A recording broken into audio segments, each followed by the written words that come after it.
এখানে হচ্ছে দানা ফেলানো হবে।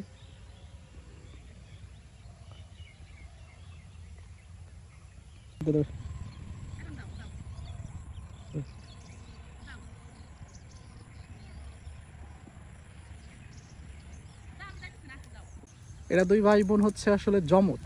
সবসময় দেখা যায় যে দুই ভাই বোন হাত ধরেই হাঁটে।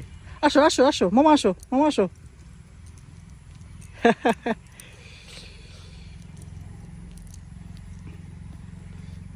এ হচ্ছে ভাই, এ হচ্ছে বোন।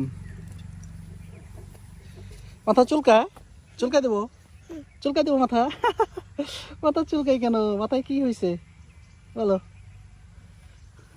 হুম, মাথায় কি হয়েছে? হুম।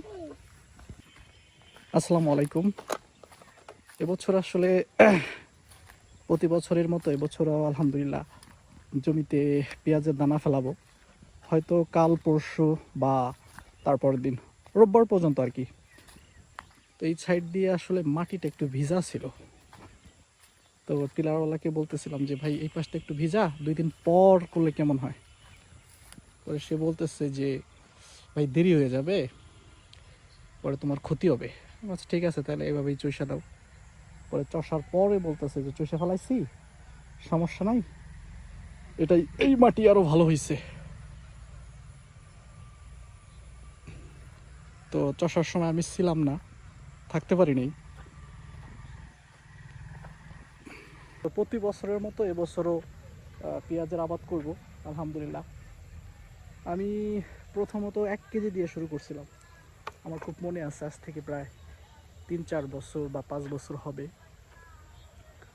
তো ছোট্ট ছোট্ট করতে করতে আজকে বেশ খানিকটা জমি আসলে চাষাবাদ করব। করার ভিতরে শুধুমাত্র কি পেঁয়াজটুকুই করি। খুব গ্রীষ্মকালীন একটা ফসল, খুবই ভালো লাগে।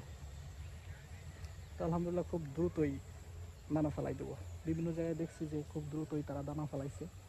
আমাদের একটু পরে পরে হয়ে যায়, কারণ আমরা যেই জমিতে আসলে এই হালিটা আসলে রোপণ করব, ওই জমিতে এখনও পানি, হালকা পানি। দেখা যাবে যে আমাদের যদি এখানে হালি বড় হয়ে যায়, বয়স হয়ে যায়, ওখানে যদি পানি শুকায় না শুকায় বা কাদা থাকে, তাহলে লাগাইতে পারবো না। সেই জন্য ওই জায়গা বিবেচনা করে ওই জায়গা দেখে তারপর হচ্ছে আমাদেরকে এইখানের বিষয়গুলো লাগাইতে হয়। তো এই ছিল আজকের মতো। আল্লাহ হাফিজ, ভালো থাকবেন।